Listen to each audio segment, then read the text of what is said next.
Baik, terima kasih kepada Pak Andin dan Pak Dwi. Kita lanjut sesi diskusi selanjutnya. Ada kesempatan pertama kami beri kepada Bli Ida Bagus Mandara dari PK 186, serta selanjutnya ada Mbak Yanti Kumala dari PK 185 dan ada Mbak Wanitia dari PK 186. Silakan mulai dari Bli Ida terlebih dahulu. Terima kasih. Selamat siang Pak Andin, Pak Dirut, Pak Dwi. Kayaknya tadi ada Pak Wisnu juga. Pertama saya mau berkomentar tadi tentang pendapat dari rekan tadi tentang banyak yang tidak pulang. Jadi karena dulu saya sempat jadi ketua Mata Garuda hampir 4 tahun dan sempat japri, ya banyak teman lah, hampir semua saya dulu ya ketika masih menjabat. Dan saya tahu beberapa teman-teman memang memutuskan tidak kembali dengan alasan yang cukup ya sama lah yang dengan tadi ya, resource tidak ada dan segala macam. Tapi jawaban saya selalu sama ke mereka bahwa bayangkan ketika kita orang-orang yang mendapatkan pendidikan privilege lebih dibiayai negara ini mengatakan bahwa kita tidak bisa mencari solusi dalam masalah yang ada di Indonesia. Bagaimana dengan rekan-rekan kita lain yang tidak mendapatkan privilege seperti kita gitu? Bagaimana dengan orang-orang yang kita tinggalkan di daerah, mereka tidak punya pendidikan, bagaimana mereka bisa membangun? Kalau orang-orang terbaiknya sendiri tidak pernah mau pulang ke daerahnya masing-masing gitu. Cuman ya akhirnya kembali ke masing-masing ya, saya juga nggak tahu semua punya alasan bangun daerah. Jika saya yang kasarnya bayarin negara nih S2, saya di luar negeri, saya nggak pernah bayangin bisa keluar negeri. Di keluarga saya nggak pernah ada yang keluar negeri soalnya. Jadi tidak bisa untuk membantu daerah saya setidaknya minimal. Bagaimana orang-orang lain yang tidak mengalami hal yang serupa dengan saya gitu. Itu satu. Terus tadi Pak Andin memperlihatkan tentang data tentang sebaran. Nah, tadi saya cek juga data di PK saya SDN 186 itu sebarannya masih sama Pak. Daerah Kalimantan, Sulawesi, pendanaan apa gitu yang mungkin di tahap yang lebih awal yaitu membuka informasi-informasinya gitu ya. Karena tadi kan bagian akhirnya kan sudah dibantu dengan LPDP buat beasiswa Indonesia Timur, misalnya contohnya 3T afirmasi itu kan sudah memudahkan sekali sebenarnya. Nah, cuman mungkin tebakan saya bottleneck-nya nggak ada di sana gitu ya. Lebih dalam lagi gitu. Apakah possible LPDP melakukan hal tersebut gitu.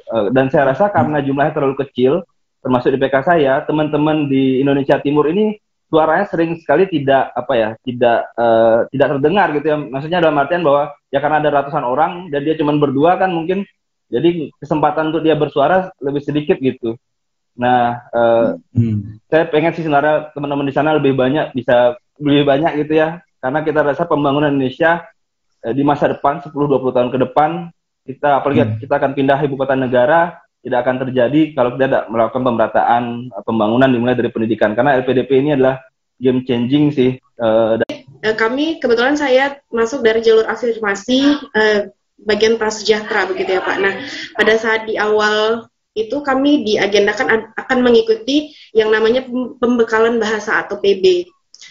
Kebetulan di awal itu saya juga sudah mendaftar karena memang saya belum memiliki LOA dan berkesempatan untuk mengikuti program tersebut. Namun ternyata karena berbagai kendala dan situasi, PB-nya diundur sampai ke bulan Maret dan tidak ada kejelasan informasi. Jadi beberapa di antara kami memanfaatkan waktu untuk mencari LOA. Karena dari informasi beberapa wardi yang sudah mengikuti PB menyatakan bahwasannya selama kita belum mengikuti PK, kemudian bahkan jika pun sudah diagendakan PK, masih tetap boleh mengikuti BB meskipun sudah memiliki LOA. Nah, case-nya ternyata pada saat di masa kami yang kemarin terdapat pembaharuan buku panduan begitu, sehingga yang menyatakan jika sudah memiliki LOA tidak bisa mengikuti PB. Sementara saya dan juga beberapa rekan-rekan saya sudah terlanjur mengajukan surat resign dari pekerjaan karena alasan ingin mengikuti PB dan itu diinformasikan bahkan kurang dari H-1 minggu. Bahkan kami sudah mendapatkan kelas, kami sudah dimasukkan ke dalam maksudnya ke tempat yang kaminya nanti akan belajar begitu. Nah, di situ saya sedikit menyayangkan keputusan tersebut karena jadinya banyak teman-teman wardi yang sudah mengagendakan akan ikut PB dan resign dari pekerjaan, ternyata malah tidak jadi ikut PB karena sudah memiliki LOA. Kami juga sudah sampaikan hal ini melalui tiket bantuan, melalui perwakilan lurah dan sebagainya. dan hasilnya kami tidak bisa ikut PBB karena alasan tidak memiliki LOE. Mungkin itu saja dari saya, dan saya mohon tanggapan dari Bapak Dwi Larso dan juga Pak Andin terkait hal tersebut. Gitu. Terima kasih, Pak. Terima kasih Mbak Yanti. Selanjutnya ada Mbak Wanitia dari PK 186. Silakan Mbak. Mbak Wanitia. Terima kasih kesempatannya. Baik. Yang saya hormati, Assalamualaikum dan selamat pagi Pak Andin, Pak Dwi Larso dan segenap jajaran Direktur LPDP, seluruh tim panitia PK dan teman-teman PK Angkatan 185 dan 186. Pertama tentunya terima kasih dan penghargaan yang sebesar-besarnya untuk jajaran direksi atas kesempatan saya untuk menjadi anggota dari keluarga besar LPDP yang luar biasa ini. Jadi melalui kesempatan yang sangat luar biasa ini, izinkan saya gitu ya, dari Wantiah gitu Pak. Jadi dari Universitas Jember saat ini posisi di Jember Jawa Timur, rencana melanjutkan studi di Prodi Doktor Ilmu Kedokteran dan Kesehatan Universitas Gadjah Mada. Jadi menjadi bagian dari LPDP adalah suatu hal yang sangat saya syukuri, dan oleh karena itu saya ingin berbagi rasa syukur itu untuk mahasiswa kami gitu. Nah, melalui forum ini Pak Andin dan Pak Dwi Larso mohon izin untuk menanyakan sekaligus mungkin memberikan usul terkait dengan beasiswa. Jadi alhamdulillah kalau melihat kiprah dari LPDP selama 1 dekade kan sudah banyak sekali gitu ya terkait dengan cakupan luasan dari beasiswa. Hanya saja yang selama ini kami mungkin karena keterbatasan yang diketahui hanya kebanyakan atau mungkin hampir sebagian besar adalah untuk jenjang S2 dan S3. Nah ini yang kami sampaikan adalah bagaimana untuk jenjang S1. Kalau melihat dari berita sih insya Allah sudah ada ya untuk 2022 ini untuk yang jenjang D4 atau S1. Nah yang belum adalah untuk jenjang profesi. Karena jujur saja di kami gitu ya, di jenjang kesehatan hampir semua itu sekarang kan ada jenjang akademik dan profesi. Seringkali sedih gitu ya ketika mendengar kabar dari anak-anak kami, mereka sudah lulus jenjang akademik tapi tidak bisa melanjutkan profesi karena keterbatasan dari dana gitu ya. Sering kami mengistilahkan kalau ibaratnya mangga gitu ya, itu adalah mangga setengah matang. Seharusnya mereka lanjut jenjang profesi, kemudian kalau di kami kan keperawatan itu ada 2, akademik itu sarjana keperawatan lanjut ke nurse gitu ya, sama dengan kedokteran misalnya, escape kemudian dokter. Nah mereka sudah selesai akademik tapi tidak bisa menjadi seorang perawat, seorang nurse karena tidak melanjutkan profesi dengan alasan biaya. Nah yang sering kami lakukan di fakultas biasanya misalnya dengan saling gotong royong ya dengan dosen untuk membantu. Tapi ternyata itu juga tidak bisa memberi banyak bantuan ya karena keterbatasan juga, tidak semua tercover. Nah ini alangkah baiknya gitu ya, dan suatu yang luar biasa karena saya alhamdulillah sejak S1 bahkan sejak SD juga penerima beasiswa gitu ya. Alhamdulillah bisa sekolah ya, bisa sampai saat ini juga alhamdulillah karena beasiswa dari pemerintah, dari uang rakyat. Makanya kami ingin berbagi itu kepada anak-anak kami agar semakin banyak yang bisa kemudian menjadi pemimpin masa depan. Karena dari jenjang S1 inilah kalau kami melihat jangkauannya lebih panjang gitu. Jadi di samping ya kami-kami yang menjadi pendidik ya alhamdulillah untuk cakupannya bisa diperluas, dan terutama untuk anak generasi muda terutama yang S1 dan profesi ini yang belum banyak tersentuh. Demikian Pak Andin dan Pak Dwi Larso serta seluruh jajaran, terima kasih. Mohon maaf kalau ada hal yang kurang berkenan. Baik, silakan Pak Andin dan Pak Dwi bisa langsung dijawab. Baik, terima kasih pertanyaannya. Ya, saya senang sekali kalau senang saya kalau dapat apresiasi, tapi lebih senang kalau saya dapat masukan. Jadi makasih ya Mas Blida, Mbak Yanti dan Mbak Watia. Yang jadi concernnya Blida, jadi concern kami. Jadi misalnya peningkatan masalah akses terhadap beasiswa kan ada 2 hal ya Blida ya. Dari supply sama demand gitu ya. Dari supply, dari sisi kualitas manusianya itu juga satu hal. Dan tadi Blida sampaikan bahwa itu mungkin tidak satu-satunya. Dari sisi demand-nya gitu ya, dari sosialisasinya. Nah, itu yang coba ditingkatkan dari mulai di semester 2 2021 kemarin Blida itu sangat intensif sekali. Pak Dwi Larso itu mungkin weekend baik itu Pemda, baik itu anggota DPR, semuanya kita fasilitasi. Dan kita lebih proaktif terutama untuk yang daerah Indonesia Timur, Indonesia Tengah, itu dengan Pak Dwi Larso dan tim itu merangsek secara luring dia ke Papua selama seminggu deh, keliling Papua. Sehingga untuk tahun ini pendaftar dari Papua dan Papua itu naik 300%, luar biasa. Tentu saja di ini kalian-kalian semua ya yang dari Kalimantan 2 orang tuh sampingnya mensosialisasikan sangat powerful sekali. Ya sekarang dengan mekanisme daring ini mau 2 mau 10 sama saja. Jadi nanti kita sedang buat modul sosialisasi, nanti kita sebarkan kepada para alumni dan kepada para wakini. Sekali-kali dulu waktu saya kuliah juga sering kembali ke SMA saya dan sosialisasi kampusnya. Itu perbuatan mulia yang baik untuk dilaksanakan gitu ya. Sosialisasi mengenai perguruan tinggi yang ada sepertinya. Tentu akan terus kita organisasi supaya lebih baik. Dan mulai tahun ini saya kirim surat khusus kepada Kepala DPRD, Bupati, terutama di daerah afirmasi. 96 kabupaten kota saya tulis surat. Minta agar dikirim, agar mereka juga ikut membantu. Jadi berbagai mekanisme Mas Ida untuk hal itu. Nah untuk Mbak Yanti nanti Pak Dwi jawab ya, teknis mengenai pelaksanaannya. Mengenai pengayaan bahasa, mudah-mudahan terutama ini untuk memenuhi pengayaan bahasa itu untuk memenuhi persyaratan supaya dia bisa dapat LOE baik dalam negeri maupun luar negeri, gitu. Kita bantu gitu ya. Tapi mengenai teknis pelaksanaannya nanti bisa dijelaskan lebih lanjut ke Pak Dwi. Yang mengenai Bawantiah, kita sepakat kita akan terus tingkatkan tidak hanya yang degree S2 S3. Tapi memang niatnya dulu LPDP itu adalah pendidikan lanjutan. Yang satu sudah ada bidik misi gitu ya. Tadi kan Mbak Yanti sudah dapat bidik misi. Yang lain untuk kita fokus ke S2 S3.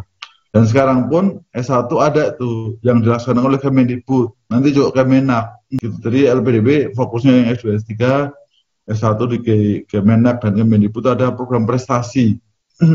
S1. Nah untuk yang profesi kita juga mulai kembangkan, tapi bertahap kita fokus ya. Yang tadi dokter spesialis, dan profesi. Nanti untuk perawat, untuk yang lain, untuk psikolog, untuk psikiater. Nah, ini sudah kita godok tuh ya, aturannya Pak Dwi, mekanismenya supaya nanti mudah-mudahan. Yang Mas Bli Brasika, untuk yang 96 kota kabupaten tertinggi saya keliling Papua itu hampir 10 hari di sana. Kita bicara number. Walau pendaftar LPDP tahap 1 ini meningkat 150%, tapi untuk Papua itu meningkat masih, itu peningkatannya 250%. Jadi yang disampaikan tadi surat oleh Pak Andin, sosialisasi yang gencar itu memang ada tambahannya. Tapi ini baru pendaftar ya, harapannya mereka bisa lolos. Nah kami merencanakan nih teman-teman bisa bantu ini, langsung aja, Brasika mau bantu berapa kabupaten tuh, supaya kabupaten itu ada warganya yang bisa mendapatkan beasiswa LPDP. Silakan di training mereka, silakan Anda beri kiat-kiatnya. Kami berkeinginan dari 96 kabupaten itu, tiap kabupaten ada katakanlah minimal 2, 3, 5 begitu, sehingga nanti sosialisasi lebih gampang. Masih banyak kabupaten yang belum pernah memiliki putra daerahnya yang mendapatkan beasiswa LPDP. Saya titip tantangan nih. Anda boleh pilih NIAS. Seluruh NIAS itu berapa kabupaten, itu masih daerah tertinggal. Mentawai, saya sudah titip ke Mata Garuda di Sumatera Barat. Coba Mentawai, kalian cari putra terbaik Mentawai, silakan daftar, Anda bisa training segala macam, harapannya terjadi peningkatan rekrutmen dari daerah tersebut. Nah ini yang kita kejar by number. Tapi hati-hati juga melihat angka ini. Jadi memang penduduk Jawa ditambah Sumatera itu kan memang mayoritas. Dan lulusan S1, S2 dari Jawa dan Sumatera itu kan juga pasti mayoritas begitu ya. Tapi angka itu artinya kan nggak apple to apple ya kalau memang dari luar Jawa itu sedikit. Tapi saya pelototin angkanya itu per penduduk, per populasi. Dan saya ingin untuk daerah-daerah yang tertinggal itu proporsinya lebih tinggi daripada daerah-daerah yang sudah maju. Ya, ini kira-kira yang kita lakukan. Yang kedua, PB ini saya pertama kali mohon maaf, saya dengar sedikit ya, saya minta Bu Rumtini untuk minta jawabannya, karena ini terjadi terkait dengan kontrak, terkait dengan peraturan yang ada di LPDP untuk siapa yang berhak mendapatkan PB. Nah, ini saya berjanji akan saya pelototin lebih detail untuk urusan PB, dan memang saatnya sekarang kami akan merancang program pengayaan bahasa yang efektif dan efisien.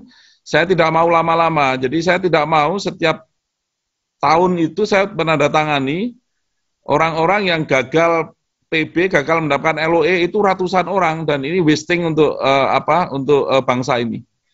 Jadi akan kita ubah programnya. Nanti saya akan minta ya, saya hanya ingat Mbak Sembiring tadi, untuk dokter, memang untuk yang perawat segala macam, saya pikir kita akan bekerja sama dengan Kemenkes, semuanya dalam kerangka luas untuk mendukung Kemenkes. Dan saya mengingatkan rekan-rekan hati-hati, angka yang disampaikan Pak Andin 100 triliun, nanti akan meningkat di atas 100 triliun, itu angka dana abadi yang akan dipakai untuk generasi ke generasi. Tapi yang kita gunakan adalah bagi hasilnya. Ya, bagi hasilnya itu sekian triliun tiap tahun. Dan kami LPDP juga paham betul agenda bangsa ini, maka itu mulai tahun 2020, masifnya 2021, dana LPDP itu dipakai juga untuk mendukung S1, vokasi, kampus merdeka, karena memang itu tantangan bangsa ini. Kemudian tahun 2022 ini akan ada yang dilewatkan Kementerian Agama, karena dua kementerian ini adalah yang leading sektor untuk urusan pendidikan. Sebagian lewat BRIN yang tadi disampaikan Pak Andin, kita akan rekrut kira-kira 4.000 S2, S3. Dan 4.000 Anda bayangkan ya, pendaftar tahap 1 aja 9.000 nih, yang diwawancara 6.000. Kapasitas mungkin hanya 2.000, Anda bisa bayangkan betapa ketatnya. Dan ini putra-putri terbaik bangsa loh ya. Ini artinya S1 ya tentunya ini ranahnya ini, kalau memang sudah didukung mereka ya kita mencari lahan yang memang dan saya melihat LPDP itu special vehicle-nya dari Kementerian Keuangan untuk membawa bangsa ini loncat begitu ya. Jadi kami tidak puas hanya mendidik Anda menjadi S2 dan S3, itu nggak cukup, itu hanya output. Yang kita inginkan Anda betul-betul memberikan impact. Ya, seperti Mas Mandarani, ya saya lihat sudah datang ke Bali, dan bukan main lah karya beliau ya dan teman-teman yang lain. Impact bagi bangsa ini itu lebih penting daripada bagi saya sekadar gelar. Itu aja, terima kasih.